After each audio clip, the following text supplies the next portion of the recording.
Hola, muy buenas noches, bienvenidos. Este va a ser un programa con capítulos que durarán 10 minutos cada uno y está dedicado a los amantes del derecho financiero.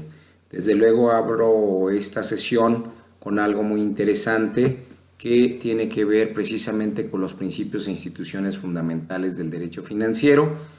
Me pongo a sus órdenes para estos videos videns, pues seré Alejandro Paz o Alex Paz. Entonces, ojalá los disfruten. Mi intención es hacer algo de mensaje a este respecto y bueno, voy a tocar algunos temas como la evolución histórica del derecho financiero, el concepto de derecho financiero que para mí es necesario y desde luego pues parte del marco jurídico en el derecho financiero, en donde bueno pues haré la aclaración respecto de lo que es el derecho financiero y como rama del derecho público y del derecho privado. A ese respecto, bueno, pues vamos a ver rápidamente una evolución histórica del derecho financiero. Como introducción les digo, bueno, pues el derecho financiero surge o en realidad proviene de la política, a su vez se dice que hay un antecedente en la economía que es de mucha influencia, pues hoy podrán advertir que todavía esas dos tendencias se dudan, se rumoran, se consideran con relación a la autonomía del derecho financiero. Desde luego para mí es totalmente autónomo, pues como decía alguno de mis maestros de filosofía, pues tiene teoría, tiene escuela, tiene línea de pensamiento, o sea, cuenta con el aspecto filosófico y teórico, tiene método y desde luego que en materia de derecho financiero pues tenemos una serie de instituciones que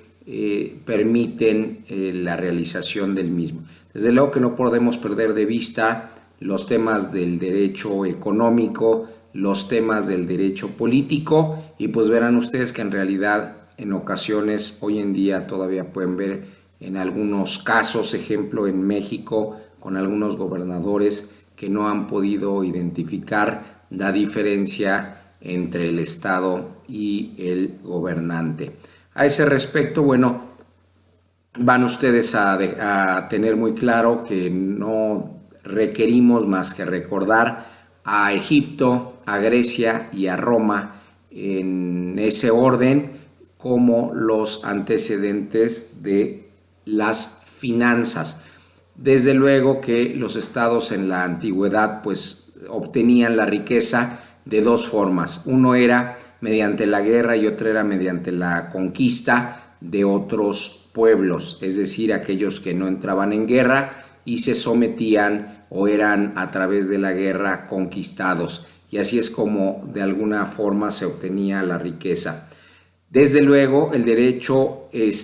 pues existía, pero el derecho financiero como tal pues todavía lo podíamos advertir, ni siquiera como un esbozo, así que la parte financiera en realidad la encontramos en la parte política del Estado. Y con posterioridad a la evolución de las finanzas públicas, que no se advertía tanto la parte de las finanzas privadas, pues podemos advertirlo dentro del sector de la actividad económica. Entonces la ciencia financiera intentó su independencia y fue tratada en forma autónoma por diversos autores, más o menos en el siglo XVII y bueno, y todavía parte del siglo XVIII. Sin embargo, pues no logró esa autonomía, esa independencia que se requería y de alguna manera, bueno, pues sabrán ustedes que menos podríamos hablar de derecho financiero. Hoy en día todavía algunos autores lo ubican mucho dentro del sector económico y desde luego en su ejercicio, pues muchos lo advierten como parte de la estructura en el sector político, pues en realidad parece que muchos políticos no saben mucho de finanzas y muchos economistas sí saben mucho de finanzas, pero no de derecho financiero. Desde luego que en toda la historia siempre ha habido procesos para adquirir la riqueza y bueno, pues qué mejor que sea a través de un método jurídico, a través de un método que establece las reglas para que de alguna manera se active así la economía de todo Estado-nación y se active así la economía que pueda beneficiar a otras naciones, es decir, que traspase fronteras. Les adelanto que un hombre de origen francés, de apellido Yes, en realidad se escribe J-E con acento francés, Z-I-E, y se pronuncia Yes, como si estuviesen diciendo sí en inglés, y él fue el primero en dar un matiz predominante de carácter jurídico a las finanzas. Y estamos hablando en este caso del siglo XIX. Durante la Edad Media les comento que pues rigieron las llamadas finanzas patrimoniales. ¿A qué nos referimos? Pues no existía realmente entre la hacienda, entre la riqueza de los bienes del Estado y los bienes del soberano, diferencia como no existía diferencia entre los bienes del siervo y de los señores feudales. Ya en un capítulo posterior, en un video posterior, les platicaré algo que ocurría en el Common Law y que tenía que ver precisamente con dos figuras, que era el feu to ius y el cestuique ius, y naturalmente, bueno, pues ahí abusaba un poquito el señor feudal. En realidad no existe en el Estado moderno una relación entre las finanzas de la antigüedad y las finanzas del Estado moderno. No estamos hablando de contemporáneo moderno. Recuerden que hay diferentes formas de ver al Estado moderno. Hay quien lo marca desde el fin de la Edad Media, hay quien lo establece como Estado moderno como consecuencia de la Revolución Industrial, como consecuencia de la independencia de los Estados Unidos, como consecuencia de la independencia precisamente que fue el resultado de la Revolución Francesa. Y así lo que les puedo decir es que nada tiene que ver, y desde luego que ubicarse que nosotros hoy en día pues estamos viviendo en la posmodernidad. Y entonces aquellos que hacen investigaciones con relación a tesis de licenciatura, con relación a tesis de maestría o con relación a tesis de doctorado, pues resulta muy interesante cuando ponen sus antecedentes, cuando ponen su historia, que a veces no usan la historiografía sino la historia. A mí me gusta más la historiografía, y a ese respecto, bueno, pues quiero decirles que harían mejores trabajos si contemplan a partir de Yes, a partir del siglo XIX, y de ahí avanzan si sus temas son encaminados al derecho financiero. Desde luego, pues los antecedentes siempre son parte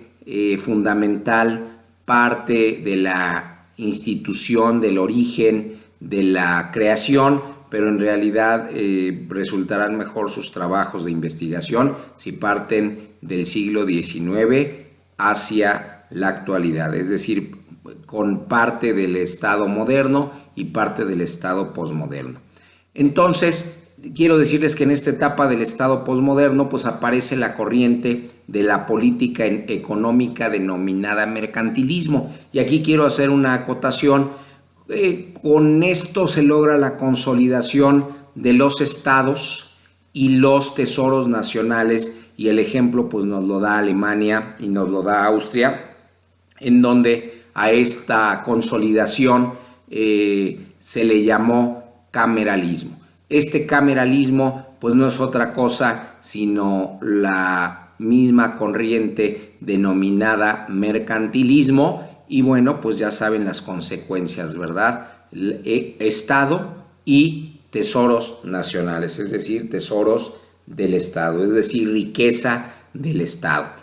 Antes, pues ya dijimos, solo había esbozos con relación a las teorías financieras, y bueno, pues se creía desde luego que las ganancias del Estado pues eran provenientes de dos bases, que era el comercio internacional. Una vez que superaron lo de obtener la riqueza a través de la guerra o a través de la invasión o a través de la protección a otras naciones, ya se hizo a través del comercio internacional y desde luego que ese se reflejaba a través del atesoramiento de los metales preciosos, cosa que ya ocurría desde los siglos XI, XII, XIII y así hasta la actualidad. Hoy en día todavía se habla de reservas, que bueno, pues estas reservas están en manos ahora de bancos centrales y que de alguna manera, bueno, pues tiene que ver mucho con el Fondo Monetario Internacional en manos de, para mí, en manos de los gringos. Así que los temas de economía pública y los temas, el antecedente después de la política fue el económico, y los temas de economía pública solo comprendían los temas del Estado paternalista y desde luego el cuidado de las finanzas de los soberanos. Estamos hablando todavía de que había una gran confusión con relación a lo que existía respecto de la riqueza, de las finanzas, de la hacienda, de los soberanos y la diferencia con el Estado. Bodin o Bodán, pronunciarían algunos en el idioma, o Bodino, del siglo XVI, escribió unos libros, eran los 6 libros de la República, y en estos libros pues lo que se afirmaba es que las disciplinas financieras eran inspiradoras de la acción del gobierno, y bueno, pues no me cabe la mejor duda. Hoy tenemos casos con algunos gobernadores que se inspiraron tanto en el gobierno y con las finanzas que se llegaron a creer lo que no se había superado todavía en el siglo XIX, parte del XX, y que hoy todavía tiene algunas consecuencias, pero sí todo lo que se recupera, todo con lo que se contribuye, todo lo que se ingresa en un momento dado, pues bueno, es patrimonio, es parte, son los ingresos del Estado para que se hagan en gastos del Estado. No son para los que se consideran soberanos, porque además pues no son tan soberanos. Ludwig von Seckendorf,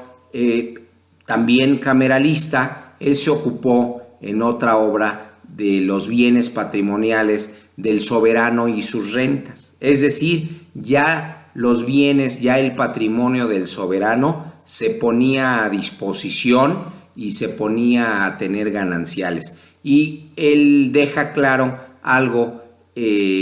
muy importante en nuestra materia, que le corresponde al príncipe adquirir los medios necesarios para mantener su rango y satisfacer sus deseos. Es decir, lo que no haga usted, señor príncipe, por usted, nadie lo va a hacer por usted, pero en virtud de que usted tiene la potestad y usted tiene el poder, pues haga del pueblo lo que sea necesario. Y en ese sentido, bueno, pues ya estamos en el siglo XVIII y aquí ya podemos en este siglo ver una transformación con relación a la concepción de lo financiero en la actividad general del Estado, ya no en lo económico, ya no en lo político, sino en lo financiero. Entonces, cuando en estados posmodernos o en estados contemporáneos advertimos todavía esas inexistentes diferencias, pues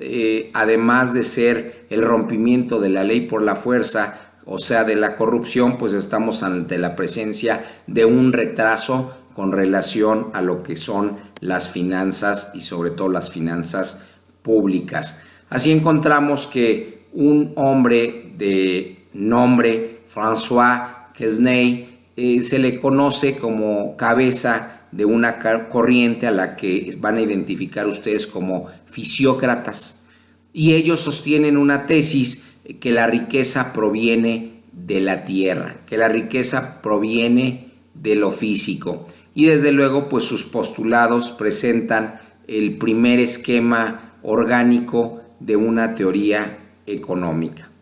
Entonces, así vamos a encontrar también a un inglés de nombre Adam Smith, que representa la escuela clásica, y él comenzó haciendo estudios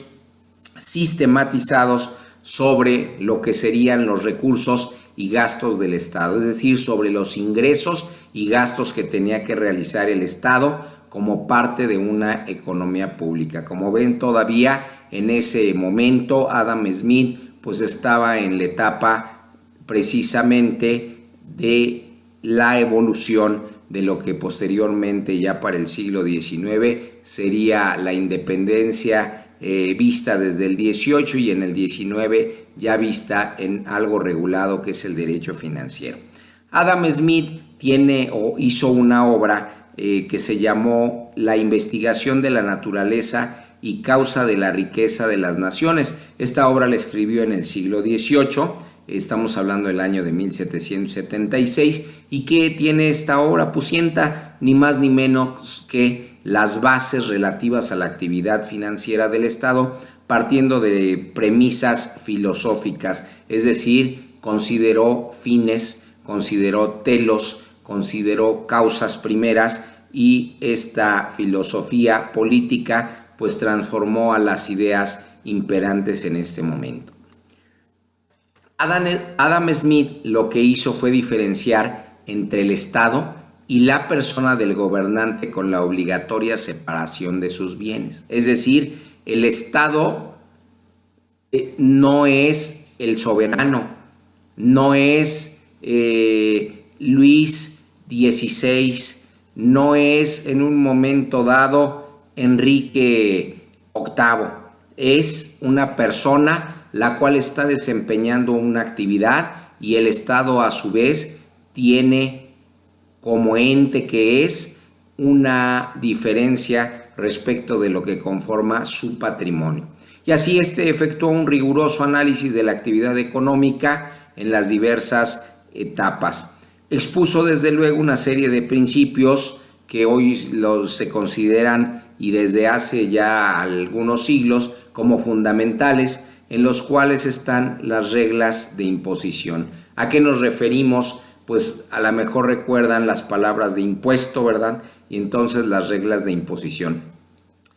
¿Quiénes fueron seguidores de Adam Smith? Pues sus alumnos más cercanos fueron David Ricardo y John Stuart Mill, sin confundirlo con película alguna ni con ratones, porque sería un error. Quienes se ocuparon de problemas ya financieros, y ya cuando hablamos de problemas, pues entonces ya requerimos, ¿verdad?, de regulación, por más que antes no se concebía. Ellos ya están en el siglo XVIII, están cercanos al siglo XIX, y entonces pues hay la necesidad de regular estas finanzas, y entonces así es como de alguna forma podemos advertir el origen del derecho financiero. Entonces resulta que a pesar de todos los esfuerzos precisamente de David Ricardo y de John Stuart Mill, pues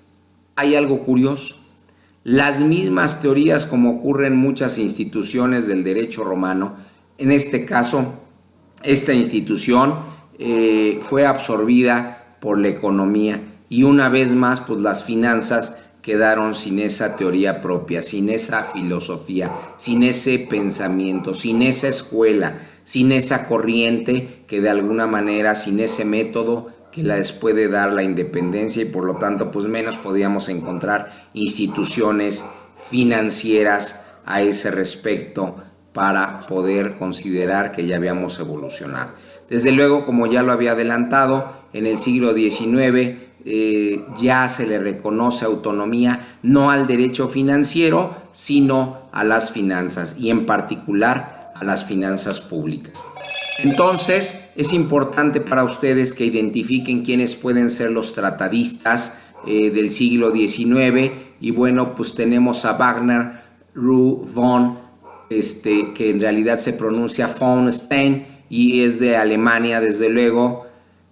Seligman de los Estados Unidos, Leroy Beaulieu de Francia, Ferrara, Pantaleoni y De Vitti de Marco en Italia. Son dos diferentes, Ferrara, Pantaleoni y De Vitti de Marco. Entonces estamos hablando de 3 personas que participaron en Italia como pensadores del siglo XIX. Sachs en Austria, ya dijimos que los antecedentes alemanes y austriacos son muy importantes para lo que hoy estamos advirtiendo, y tenemos tratadistas del siglo XX como Graziani y Tangorra, que desde luego pues son italianos,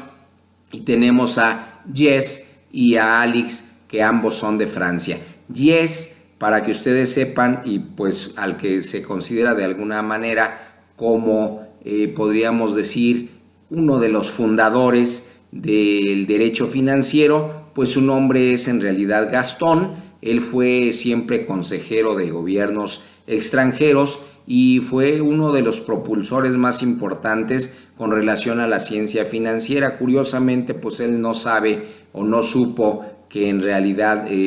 fue parte fundamental en el derecho financiero, pero sí supo que contribuyó enormemente a la independencia y autonomía del derecho financiero. ¿Qué obras hizo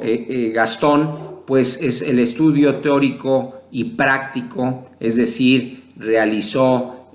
todo el sustento con relación a las finanzas y desde luego lo llevó a la práctica, a la pragma. Algunos lo confunden con la pragmática, pero ese es otro tema de derecho y de filosofía. A este respecto, este texto se refería a la forma de adquirir territorios en el derecho internacional. Prácticamente esta última obra pues es del siglo XIX y tiene también la teoría general del crédito público, que ya es del siglo XX, y desde luego la estabilización de las monedas, que también es del siglo XX, en particular de 1932, y la teoría general del crédito público de 1922. Entonces el poder financiero se basaba en el imperio que ejercía el Estado para exigir contribuciones coactivamente a los particulares que se hallaban bajo su jurisdicción. Hoy podemos decir que se hallan bajo su jurisdicción, y también se le denominaba a esta jurisdicción la potestad tributaria, aunque esa no es su única manifestación. Entonces tomen en cuenta que en realidad el derecho financiero, muchos cometen el error de confundirlo con lo que nosotros probablemente erróneamente llamemos derecho fiscal, que en realidad es derecho tributario, y es una de las partes que conforman parte del derecho financiero derivado de la rama o como derivado de la rama del derecho público. Desde luego, como parte de esa potestad que tenía el Estado, pues vamos a comprender que ya en el ejercicio del poder financiero hasta ese momento considerado así para el Estado, pues el Estado lo que hacía era planificar su actuación financiera, desde luego definía los gastos que iba a efectuar, hacía el análisis de cómo se repartirán en el espacio y en el tiempo esos ingresos, desde luego, y mediante cuáles serían las vías que obtendría los ingresos. Desde luego que establece qué medidas financieras por sí mismas pues son capaces de producir los resultados directos. Y desde luego, concretamente, pues se dedica a obtener ingresos y emplearlos en los destinos que previamente en la planeación y fueron ya fijados. Desde luego que gracias al ejercicio anterior, pues va a poder dirigir una política ya de carácter económico-social de determinado país, y decimos país porque en realidad los países con las delimitaciones que hoy tienen, pues considero que aparecieron prácticamente a finales del siglo XIX y muchos de ellos en los inicios del siglo XX. Y así podía ya, derivado de esta potestad, de este ejercicio, de esta planeación, de esta presupuestación, de este gasto, pues podía exigirle a los particulares, porque si los particulares querían estar bien con el ejercicio que hacía el Estado, pues naturalmente también tenía forma de cómo cobrarles las contribuciones. Y así lo estableció y así lo reguló. Recuerden que uno de los antecedentes más conocidos es el que acontece en el siglo XIII y bueno, pues ahí parece que derivó precisamente de un aspecto que tuvo que ver con el cobro de ciertas contribuciones, de ciertas imposiciones, de ciertos impuestos entonces, y bueno, pues así es como de alguna forma ese hermano pequeño de nombre Juan Sin Tierra logra que se establezca la primera constitución, ¿verdad? Y que estaba basada precisamente en una carta mediante la cual se llega a un arreglo, se llega a un convenio respecto del pago de ciertas contribuciones. Acontece lo mismo con el té y el tabaco en la independencia de los Estados Unidos, y así tenemos varios ejemplos, pero vamos a continuar. Por el momento, pues existe un concepto de derecho financiero y bueno, pues podríamos estar hablando de un conjunto de normas, desde luego jurisprudencias, normas morales, filosofías, teorías, escuelas, corrientes que regulan desde luego las relaciones entre los ciudadanos y el Estado en su potestad financiera, tanto de derecho público como de derecho privado, para la mejor administración de las riquezas. Concepto que espero critiquen mucho, que me va a dar mucho gusto porque con ello voy a perfeccionar y ustedes van a mejorar a través del ejercicio de la crítica, que no es otra cosa sino una dialéctica posmoderna a través de estos sistemas. Desde luego, bueno, pues que si estamos hablando de la institución del derecho financiero, pues en México tenemos un marco jurídico, podemos partir por la Constitución Política de los Estados Unidos Mexicanos, desde luego el presupuesto de egresos de la Federación del ejercicio fiscal que corresponda, que aunque no es una ley, se considera reúne todos los elementos,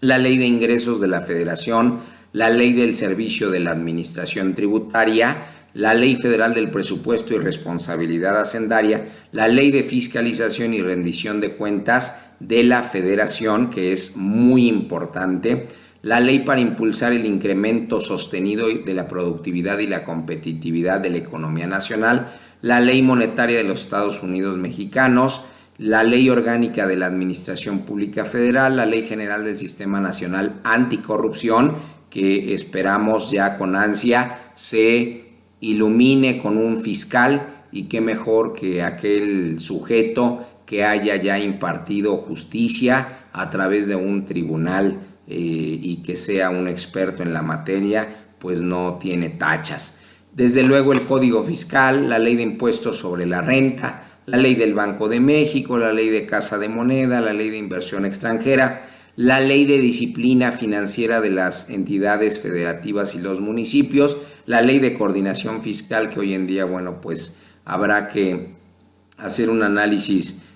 muy preciso a este respecto, la Ley de la Tesorería de la Federación, la Ley Federal de Responsabilidad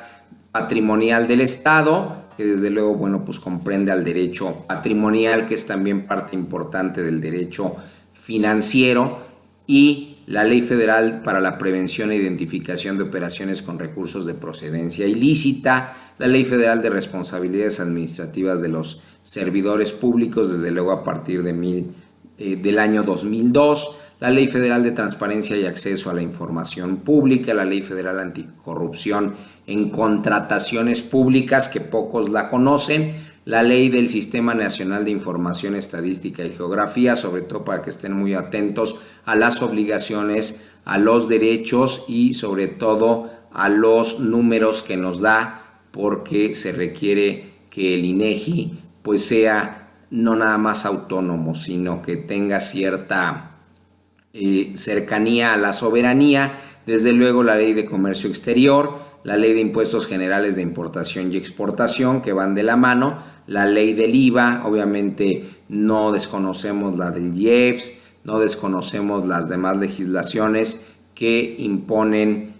tributos a pagar, que imponen derechos, que imponen desde luego aquellas que les dicen las del cajón desastre, ¿verdad? Las que caben donde sea, que saben perfectamente a lo que nos estamos refiriendo, la Ley Federal de Deuda Pública y naturalmente que aquí hay que hacer una acotación. En el derecho financiero, que no se refiere a algo distinto a lo que nos dice el diccionario de la lengua española, que es una palabra, la de financiero o la de financiera, que deriva del francés, financier, y en ese sentido pues se refiere precisamente a la hacienda, a la administración de la hacienda, a los actos referentes a la hacienda, y que no es otra cosa la hacienda sino la riqueza, y siendo pública pues es del Estado, y siendo privada pues desde luego vamos a comprender el derecho bancario y el derecho bursátil, y en el caso de la pública pues vamos a comprender el derecho patrimonial, el derecho presupuestario y desde luego el derecho tributario, al que mucho hemos llamado derecho fiscal. Así que con esto pues bueno, acabo